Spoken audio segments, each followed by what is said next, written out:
Care Partners. Teresa Youngstrom here with Memory Care with Teresa Youngstrom. Hey, thanks for coming back. We've got a great day planned for you today. You know what? Every now and then, we really need a happy story, a story with a really great happy ending. And so we've searched. I say far and wide, but you'll be surprised as to where I found this speaker. But I've brought Judy Moore to you today to tell us a lot about what she's done to find my own dad, who was 90 years old, an appropriate dog. She's a dog behaviorist, and you are going to love this. I want to introduce you to Judy Moore. Got a special connection to Judy Moore. She's from Portland, Maine, and she's devoted her adult life to understanding humane training methods to help problem dogs. Judy's passion for dogs exhibiting territorial aggression led her to become president and owner of Canine Behavior Counseling. In 2008, she's certified dog behavior consultant through the International Association of Animals Behavior Consultants, a certified carrot assessor through the Clothier Animal Response Assessment Tool. Very cool. Above my pay grade, but we're going to learn about that. Judy's programs and services encompass canine temperament testing for breeders and new adopters, bite risk assessments, behavior modification, and international speaking engagements. Please welcome my sister, Judy Moore. Hello, happy to be here with you, Teresa. This is Hey, great. so excited to have you here. I really needed to bring this story to light for so many. It really is important. And we talk about, animals with people with dementia, with what I do. And you and I have always felt what we do can be so interesting and so similar in a lot of ways. You're figuring out what the dog's trying to tell you. I'm figuring out what the person with brain change is trying to tell us. And we've remarked about how many stories seem to be very similar.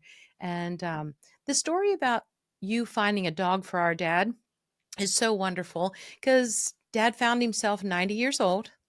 Right. And mom had passed with her dementia, that decade of decline. The dog that loved them through it, Oscar, had passed a couple of months after mom, and he was lonely and he really Yes. wanted a dog.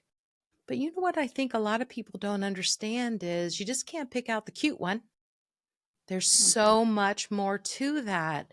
And so we're going to talk about that great story and just all the work you had to do to find the most appropriate dog, Miss Daisy, for our dad. So let me just back up and say, what do you do for a living so that people understand your credentials? Sure. Thanks for having me, Teresa. This is fun. As a dog behavior consultant, people will call me as a consultant to come in and change the unwanted behavior of their dog. And what I often tell them is the first step is we need to find out who your dog is so that we can understand why he's responding this way. So, a big part of my business is helping people understand if their dog doesn't do well walking on a loose leash with them, it's got its nose down and it's dragging them. That may be a hound mix and it loves to live through its nose. Or maybe we have that dog who's showing protective behavior and territorial behavior, and people say, I don't want my dog to be protective. And then I meet the dog, and the dog avoids me, saying, I'm not interested in being social with people. So my job as a dog behavior consultant is great because I get to use my temperament testing skills, which is the carrot that you talked about, the CCA. I can temperament test a dog within about 15 minutes and have a really good idea of that dog's sociability, of its tolerance for petting, of its environmental competence, what's really important to the dog. Is it chasing squirrels or being with a human or eating treats? And and then once I understand who the animal is, I can explain to people this is why your dog's responding that way. I do also include a holistic approach. I do look at the animal and see if there's any joint pain, if we've got a dog that's limping, that's showing aggression, or I might have a dog who is completely avoidant. Well, is that avoidant because I just don't like you? I'm just not interested in being social. Or is it a fear response? And get confused as to what their dog's telling them. So I spend a lot of time helping people understand who their dog is and why they're responding a certain way. I love that, and I'll never forget my dog, my lab, Jackson. I thought for sure he's going to be a dog I can take to nursing homes and love on people, and you met him for 5 minutes and said, "Nope, Jackson's about Jackson. Watch what he watch the way he comes up to you, and then he turns his backside to you like, 'Can you scratch a little bit back there?'" It Yeah, was so funny, and you're so right. and when Jackson's we about try to Jackson. make them we try and make them do something they don't want to do or don't enjoy, be kind of like if your 10-year-old's playing football and all of a sudden you say, "Oh, I want you to play chess." It's not going to go over too well. Right, if that's what they love or that's what their experiences are. Well, um, what led you into this field? Great question. Most dog trainers will tell you that they had a difficult dog. I had 3 difficult dogs. I found myself I was always an animal lover. My parents were animal lovers. My mom was the local Claremont County Humane Society president for 10 years. We always had lots of dogs. So I always had a love of dogs. And dad, too, always loved the animals. But what got me into it was when I rescued 3 territorial dogs. It turned out that they all 3 had bite histories. What was I thinking? My neighbors were not happy. I did not know what I was doing.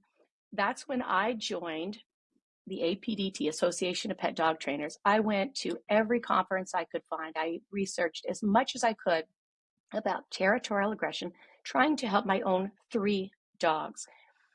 Those 3 dogs, 2 of them did really well with positive training and positive reinforcement because I had good mentors myself Mhm. through the Association of Pet Dog Trainers.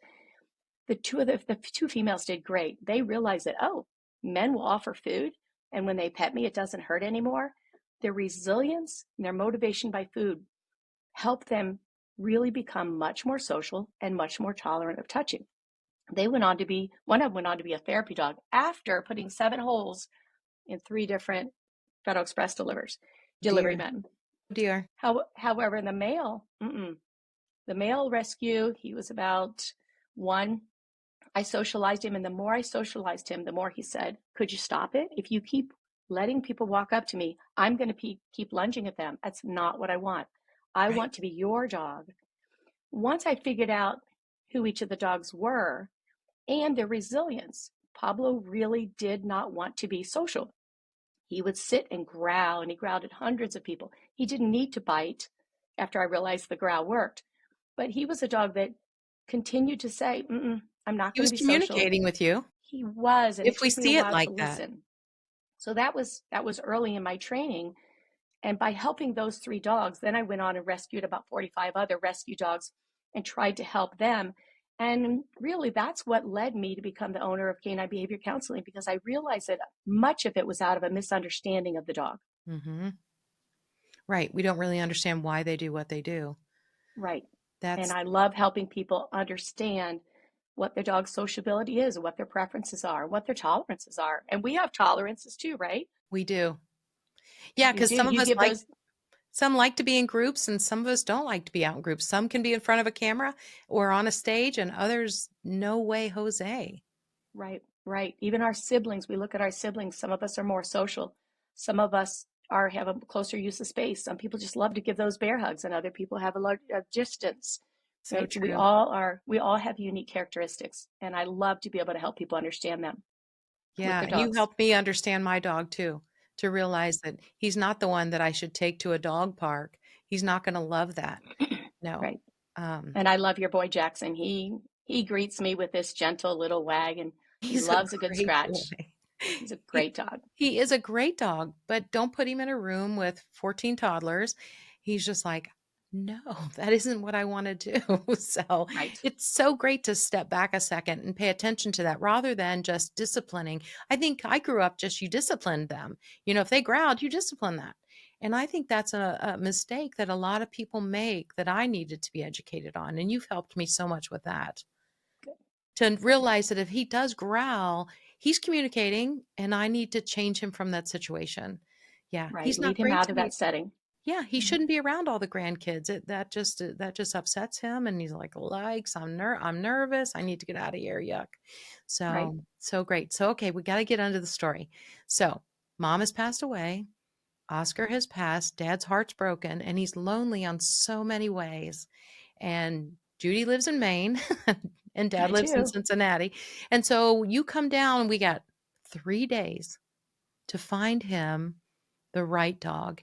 And I know some people would have just gone to the local, maybe maybe they just go to the local shelter and pick out a cute dog that looks friendly. But there's so much more to it, and you taught me that. So, okay, it's your story. You have the stage. Go. What's interesting about this story, and I'm thrilled that you've invited me here to share it. When Sherry, my other sister, picked me up, Sherry and Tom, her husband, picked Robert and I up, and we went to the first shelter. As I'm walking through the shelter looking at dogs, some of the dogs would rush the fence and jump on the fence. Okay, that tells me that that dog has a lot of energy, gets very excited with greetings, and it's going to rush and make hard physical contact. Yes, you can train that out, but that's that dog's nature. It likes to rush and make physical contact, and it gets excited. As those dogs were jumping on the fences, I thought, oh, okay, that's not a good dog for a 90-year-old person. No way. Some of the dogs just stayed in the back of the kennel, and they'd pick their head up and be like, hey, I see you, but I'd rather be out sniffing. You don't really have anything useful for me. And they didn't even get up and come to the front of the fence to be social. And they were adorable. They were this beautiful little Springer mix. And he's a beautiful face, but he didn't even come to the fence to see me. He said he wasn't social. If I wasn't important as one person, why would I adopt a dog and put that dog on the weekends in a social setting? And Teresa, you know, our family has a lot of big gatherings. There's 30 or 40 Yeah, people that come together. I absolutely. was looking for a dog that was comfortable with Mhm. more than one person. When I walked through that shelter, there were a couple dogs that would come to the fence, but they would give this low wiggle and their head would drop, feeling they were very unsure and insecure. If I'd reach out to pet it, some of them would submissive pee, some of them would immediately roll on their back, but close their mouth and be very worried. Again, I'm not going to adopt a dog that is shy or skittish and put them in a social setting. Then I went to the second shelter and they brought this lovely little dog, Susie, in. She was a rat terrier and she came in just marching around, self assured. As soon as I walked her, kind of peeked out, watched her walk down the hall. She's pulling on the end of the leash, almost trying to run. I said, okay, there's a lot of energy here. She comes in the room. She smells all around again. Didn't even alert to any of the humans. I was sitting up on a chair, on a table in the room. I was sitting on a table. I had my husband sitting up with me. My sister was sitting on the floor. The dog never approached her, never said hi. And so I knocked on the door. I said, thanks, Michelle. I said, this dog really wants to live where it can use its nose. Maybe it'd be great if somebody wants to do nose work or tracking. It's not the right dog for my dad. So do you have another older dog, one that walks? You think about a chow that just walks. I'm looking for low energy, low arousal. She brings in Max. Max was adorable. He was a black lab, maybe pit mix with this real frosted muzzle. He comes walking in So a and little my heart older. just, a little older, he looked like a senior, and my heart started to warm. He went right up to Sherry, licked her in the face. She's petting him. I said, pet him a little rougher, look in his ears, rub him all over. I'm asking questions. What if the grandkids pet you? How are you going to feel about this? He blinked his eyes. He leaned in. He turned around. He walked around, sniffed a little bit, went back to Sherry for more affection. I thought, this is great. He's social. He likes petting. And he stayed with her as long as she petted him. So he was patient. Then there was a flyer on the table and I pushed it off. And as it hit the floor, it was sort of a magazine. When it hit the floor, it startled him. He jumped and he ran for the door and he leaned against the door and he started to shake. I said, oh, I'm so sorry. I said, come here, Max. I used some treats. I got him to come over. He kind of sniffed the magazine, but then he was done. He went back to the door. Again, if you have a house full of people, children, busy household, it's not fair to put a dog that's sound sensitive in that environment. So I knocked on the door. I said, Michelle, I'm sorry. Max is a fantastic dog and he needs a person to call his own, but he's sound sensitive and it wouldn't be fair to put him in the social setting. Right. And I really explained to Because her he's gonna again what get I in was, trouble. He's gonna get in trouble. or what if every weekend we have friends over, Max had to go sleep in the bedroom? Yeah. That's Yeah. not fair. Good point. He's going to say, oh, I hate it when grandpa has people over. That's not what I was looking for. And I explained to her a little bit more about being really friendly, enjoying tactile touching. Then I peek out the hall and she's walking this brown dog. Do, low energy. The dog's walking, not trotting, not pulling on the leash, walking, low energy. Opens the door. She comes in. I hop on the table.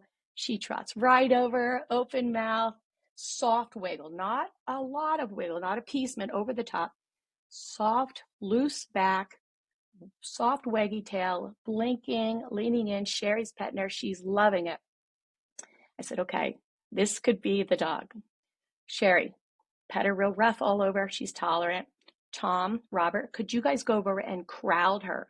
Come over top of her a little bit and ask her the question, how are you if multiple people come around you and pet? And she looked up, open mouth and blinked. She said, the more the better. I said, okay, you guys could sit down, thank you. And I shoved the magazine off, and when it hit the floor, she looked at it and she looked at me and said, you got Big deal. anything else? Yeah. And I looked at her and I said, so if dad gets older and needs a walker or a wheelchair, it's not going to bother you? She's like, yeah, no, I'm good. Her nervous system was right where it needed to be, right where I wanted it to be. She didn't go into that passive, hesitant, unsureness. She didn't become activated with high arousal. And She she wasn't just an old looked at me. dog. She was not an old dog. No, I think they said 2. I thought she was probably a little younger than that, but I don't know. I'm not really sure. I'm not a vet. But I said, Michelle, this might be the dog. Can we take her outside? So as we walked outside, she's walking down the hall. And what I love about this was when I walked her out the front door, I got about 15 feet from the door, down the front sidewalk, and I could see a hound. It was a coon hound walking off in a distance. She sniffed a little bit of the grass down the sidewalk, which you would expect, right? She's been in a shelter for almost 2 months. She's been there. 2 months. And I stopped moving and I said, what do you do if I stand still? And she looked back at me and said, well, are you coming? She didn't pull me off on her own agenda to go smell the important dog's pee smells that were all over the Right. place. Or She go looked rush at and me and see made that eye dog. contact Yeah. and said, where do you want to be? And I thought, oh my gosh, I just kept getting goosebumps. And then I asked the woman, I said, could you bring that coonhound a little closer? And she walked in and she leaned in, but she had an open mouth, not high arousal barking, nice wiggly Explain the tail. open mouth And thing. I don't think people understand what you see when they do that. open mouth is about relaxation. If a dog is intense looking, if you go through pictures of dogs, if they're intense focused on something, they're going to close their mouth and clench it tight. A dog who is about to bite is going to clench their mouth tight. An open mouth dog really can't bite quickly, they'll bite their tongue. Open mouth is just about relaxation. Okay. Good sign. Lip lick, yes. Blinking is about relaxation. Flexion, soft flexion. Tension throughout is an arousal. It's that nervous system that's firing up. That's not what I wanted for my 90-year-old dad or any senior. She just leaned into the leash and said, I like dogs, but wasn't over the top. And so the story ends, yes, Daisy was that perfect dog. And I turned to Michelle and I said, when can I take her home? And we adopted her that day. And Wow. as you know, Jackson has been over, and I believe Jackson likes her. Oh, he loves her. Yeah, And who doesn't love Daisy? that's right. She'll play with anybody, but she'll also let you know when she's done and she wants to go She back in is, the house. She's a great watchdog. she's My alarm goodness. barker. Yeah, in Dad's Mhm. family room still, there's that one big picture window and the blinds are left a foot open so she can hop up there and say, "Who's out there? I Who's love on that. my street?" She's a great watchdog. She has a really good bark, but I love it. she doesn't nuisance bark, she just doesn't No, bark for no good reason. no, like I said, her nervous system, she's not a fearful dog and she doesn't become overly activated. She just lives, her nervous system is in a really nice, calm place. And she needs a human to call her own. And what I love is she seeks out dad. She follows him when he moves, It's right, from true. room to room. She will bump his arm and say, can you pet me? Mhm. So she needed a person. And I could see that while I was testing her and asking her in 15 minutes all these questions, right? Assessments is about asking questions. And she answered all those questions and said, yeah, I could do that for your dad. And dad needs a dog. And it was just a beautiful match. Pretty remarkable too because she had had a tough start. I mean, tell them about her history. What we knew was that she was found, I believe in Kentucky, tied outside. I don't know if she'd ever lived inside, but she was tied outside. She'd been left alone and tied. She was very much underweight, but her collar, no one loosened her collar. No one loved her, cared for her enough to loosen her collar as she grew. And the skin grew over the collar. Ugh. And even though, and they had to cut it out, it was embedded in her neck. And even with the lack of socialization and the lack of kindness with people, and maybe grabbing her collar you think would cause pain, she's still social with people because that is her nature. Her nature is to be friendly with people, to be tolerant of petting Quite and tolerant. forgiving. Yeah. That is so cool, and it's such a happy story, and we're a few years past that now, and it's still, she's so great, and now that he's on his walker, she will follow him back to the bathroom and wait outside the bathroom for him. It's just so amazing, and like I said, good watchdog, but, people come and go all the time. We got caregivers coming and going, and, we have some caregivers that bring their dog, right? And we have siblings that bring their dogs, and, she's great. She's really, really great. It was so amazing what you were able to do and just your insight into that because I think just so frequently we're buying the cute dog or the whatever size dog you're looking for, and people don't have the wisdom that you have, the insight to understand what's really going on and how they're communicating, like the open mouth or closed mouth thing, how are they communicating to you? So I just And find both it so remarkable. and I both sides of that leash, right? We have to understand what is your environment when Mhm. you're looking to adopt that dog. What is your environment like? And then what is the dog telling you? There's the two, and determine if it's a good match for both. The blessing was he had a fenced yard. Yeah, and she was younger, I think, than we thought. She was young, but still, as a younger dog, still Hmm. so great and able to rest when he rests, able to hop up on the couch and be with him, when we leave and he's there. I can think we kinda talked about in what ways Daisy has helped Dad in general, that Great. companionship. Hmm. Super great. Is there a particular breed that's better than others, when you're looking for a dog, say, for an older person? That's a great question. When we think about dog breeds, I think it's good to think about the groups of breeds and what they were bred for, because their genetics will give you a little bit of insight into what they enjoy and what their preferences can be. For example, how many cattle dogs have you seen that are therapy dogs? Or how many border collies are therapy dogs? Those are those working dogs, right? Working dogs have a generally genetically have higher energy. They really they want a purpose. They want to work. They have an innate need to have a job and to complete a task. They're persistent in nature. We want to think about what is the breed, but also it doesn't really matter if you go to a breeder or if you go to the rescue. You can find you can find a border collie that wants to be a therapy dog. You can find a golden retriever that will bite you if you pet him, that he just doesn't enjoy tactile touching. It's amazing how you would think that these breeds all would have the same personality, but they don't. They have personalities like people. They It's have amazing. very, very much different personalities. And I tell people, you've got this adorable white Westie. Don't be surprised when it's digging holes in your backyard. These little terriers were bred to go underground and get the rodents. It's what they're innately bred to do. They're gonna put And holes we in your have yard. absolutely, or the Kubas or the Rottweiler. There are lovely Rottweilers that make great companion dogs. The key is you have to look at that individual dog. You have to say, okay, so you're a Rottweiler. Do you want to be an emotional support dog? Do you prefer to stay with one person? Do you want to be a therapy dog and want to say hi to everybody in the room? Oh my gosh, he's got to go say hi to everybody. That would drive me Mhm. crazy. Or are you standoffish and you're going to growl when people come near because that's what your genetics tell you. We Right. really have to stop looking at breeds so much and really look at the individual dog. And I think that that's an important piece. Yeah, my retriever has to retrieve stuff every day. You He have loves to it. throw for him every day or he's restless. He's restless. And even at night, you know how he is at night. If you sit down to rest, he's gonna bring you a toy and expect you to throw it across the room or a ball or something, and he wants to continue Well, retrieving. Labradors, Labrador retrievers, I mean, they are working dogs. They were bred to work, and he likes to have a job. He does. He He does. does. He likes to have a job. But you also got the lab that is social and tolerant and is also he's pretty low energy for a lab. Yes, he does like to play, but he's not crazy off the top where if you talk to him, he can't hear you. Yeah. He's quite thoughtful. And I think part of that's maturity too for him because he is 8 years old now. I think years ago, he might have been, more high energy, but, Yes, anyway, but we did learn he does not wanna be put in a room full of grandchildren. That is not his thing, and that's okay. That's okay. I great for you for understand him. recognizing that. Yeah. Absolutely.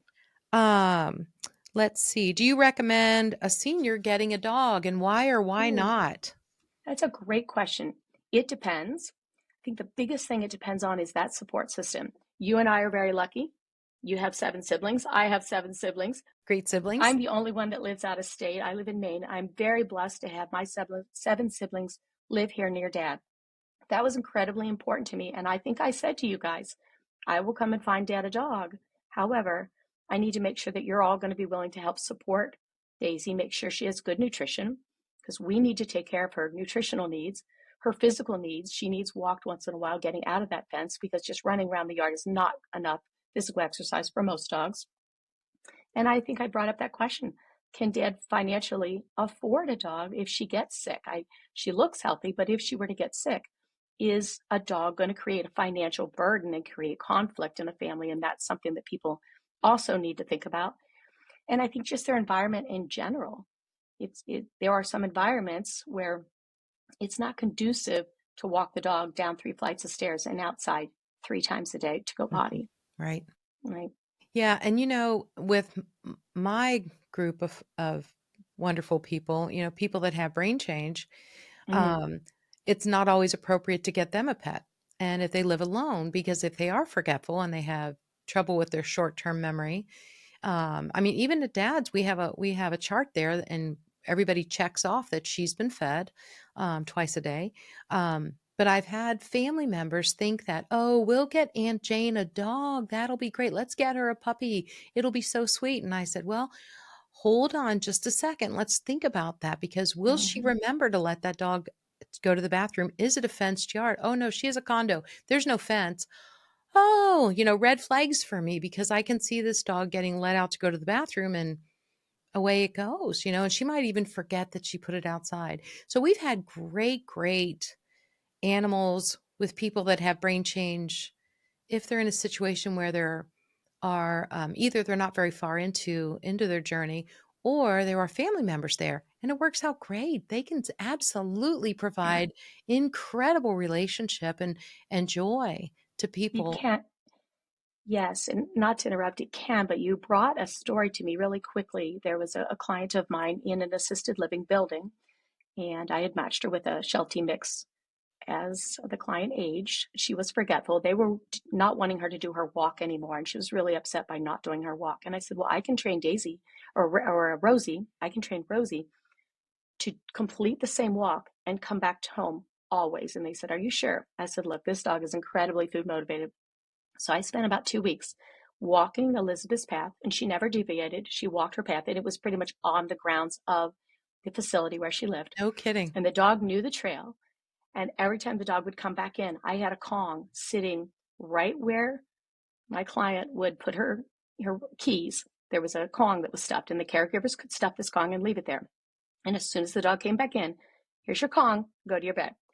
Let me tell you that there were many times that the caregivers called and thanked me and said, our client just took Roxy for a walk on her own, and thank God she came back on her own. And I said, yes, because Roxy knows that when she does the pattern, that coming back home is Gets important because rewarded. she gets her Kong. She Mhm. was rewarded by that behavior. And as long as I knew, she never deviated from that. So it was really, really, really nice. I think she did that path even in a walker, and as well as in a wheelchair. It's a great story, and it wasn't the dog wasn't on a leash to pull that person over, because we see that a lot. We get a lot of broken hips from individuals who are walking the dog, and a rabbit runs out. Uh-oh. And there they go. They jerk them, they lose their balance, and they fall. So whether to have a pet for a senior, you're right, it depends. It depends. And finding that right dog, and you're describing an agreeable or biddable dog, a dog that when you put it on the leash, it's not going to drag you around. A biddable dog, an agreeable dog, often people breed, good breeders are breed for sociability, tolerance, and biddability, which is what we want. It makes an easy dog, and that dog is not going to yank you because being with you is important. And if you put them on the leash, they're not going to hit the end of it. They're very agreeable animals, and it's a genetic trait. And you know this. We know when we want a task to get done. There's certain people you ask and it's always going to get done. Mhm. And other people like, yeah, I'll get to it when I get to it. Right. Right. Yeah. I can think of one of my children who'll be like, yeah, I'll get to it. And another one who will do it that day. Right. But it's a genetic trait. And those are the things that we look for our seniors to have that really agreeable, low energy, patient dog. And those are important. I think that's so great. I don't know if we'll be able to put this picture up, but I'm hoping, we'll be able to get it up later.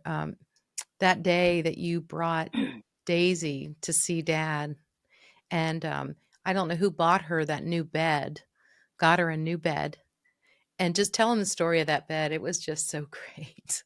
Well, when we took Daisy home and I handed dad the treats and I let her know this was going to be your person, and I took a step back and he fed her the treats and he petted her. And I asked him to take her around and show her the house. And as he took her around, I asked him to take some cookies to her nose and lure her into that bed and have her lie down, which she did so easily. And he fed her those cookies. And I said, Dad, every time every day when you're going to rest, you could lure her into the bed and feed her cookies. And it was, I don't know, Dog treat cookies, yeah, dog treat yeah, cookies. I know It yours. was 2 hours. Yeah. It was 2 hours, 3 hours after she was there, and dad Right, sat down to take his nap. right, And she curled in that bed, and you could see the tag is still in the picture. We didn't even get the tag off the bed. right. And she lay down to take her nap. And I know this is probably a little too detailed for people, but she can mirror. There are dogs who model behavior for their humans, and there are dogs that mirror their humans' energy. Wow, And Daisy is one of those that she can mirror dad's energy. And when he gets up and goes, she gets up and goes with him. But when it's he true. comes and lies down, she's willing to lie down and take that nap. And she mirrors his energy, and it's just a beautiful thing. And she goes to bed when he goes to bed. I know. It's true. Yeah. I know. All I can say is the other siblings, we were so excited that you were able to, fly in and manage this because he really did need a good companion. And there were a lot of specifics, a lot of boxes we had to check in order to make it a good pet for him, something that wasn't going to knock him down, right? Too much energy, or that was going to get so freaked out when so many people come and go with a big family. And all I can say is you nailed it. It was Well, perfect. She's still thank perfect. you.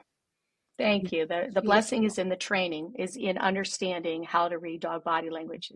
That's the blessing of being able to find the right dog for the right human. And it's why I've done several matches within the state of Maine with veterans. I've done 14 matches in the state of Maine of finding the right dog for the right person. We really didn't talk about your business. Maybe you could give us a little bit, tell us about what it is you do and how people can get in touch with you. Well, as a dog behavior consultant, I love to answer people's questions as to why their dog is doing what they're doing. And I have my business set up so that I can do in-home visits. People can bring their dog to me. I also do Zoom visits with people all over the country. And it really is about gathering information from them as to what behavior they want to change and why, and then understanding who the dog is and why it's behaving a certain way. And sometimes we can change that dog's behavior in a positive way. And I only use positive techniques. I'm not going to put a prong collar or a choke chain on a dog. And I love being able to create that relationship. And that's what brings me joy, is bringing that bond between the human and the animal, because it makes both of them happy and it meets both of their needs. And I also love going to breeders, lovely breeders who, I have 8 puppies here and I have 8 people with an application, and I'm not sure if they should get ruby or they should get green collar or blue collar. And I will go through and assess each puppy using the Clothier Animal Responsiveness That's Assessment wild. tool. And I say, okay, green boy, no kids. Red boy, he'd love to do agility. Do you have somebody that wants to do classes? And I help them understand which dog goes into which home. People should not always get to pick their puppy. It really should be based on the temperament of the dog and the environment that they're going to. Hmm. Wow, that's incredible. Well, time Fun. has really flown by. And what a treat to have my own sister on my podcast. This has been Yay. so wonderful. But I do understand you have a gift for my listeners. Oh, So tell us I, about I that. I do. I thought it would be handy. I've created, I call it a handy guide to finding the right dog. I didn't write a book for you guys, although I am writing a book if anybody's interested. It should come out by the end of the year. But I've created this guide to give you some tips so that when you go to look for your next family companion or your parents' next family companion, that you can ask the dog appropriate questions to make sure that you get a dog that is going to fit your lifestyle, your children's lifestyle, your home lifestyle, or your senior parents' lifestyle. So I'm really excited to be able to share the handy guide with everyone. Okay, so that link will be in the show notes. I'll make sure the link's in the show notes. And also, do you want people to get a hold of you by email or go to your website? I have a lot of free information in two places. If people like free information, they can go to my website and read my blog. I have written blogs about how to train the territorial dog, how to understand sociability. I've written a lot of blogs that I think people will find useful. And if they sign up for my newsletter, each time I do a blog, I send out a newsletter. So if they signed up for the newsletter, that would be a really nice way to follow my work. Very nice. We'll get all of that in the show notes. I'm very excited. This has been such a treat for me. I hope you've enjoyed it. And I think my listeners are going to be very excited that they were able to hear this. Listen, everybody, her videos are fabulous. Check them out. It's so great for her to talk as the video is going on, and you have such a better understanding of why this dog in the video is doing this. And you like, oh my gosh, yeah, look at that. Oh my gosh, yeah, I never noticed that before. But look at the way he's standing. Look at the way his mouth is. Look at the way he's turning and he's trying to tell that dog, I'm done with you, but that dog's not listening. Oh my goodness, so educational. So again, thanks everybody for being here. Please, please, please like and share and subscribe. We really want to share information with so many more people, and there are people out there hurting. There are people out there thinking they should get a dog for a senior and maybe need some really good, great insight on the best way to do that. Okay. Thanks again, everybody. Um, as always, keep in mind that you got this.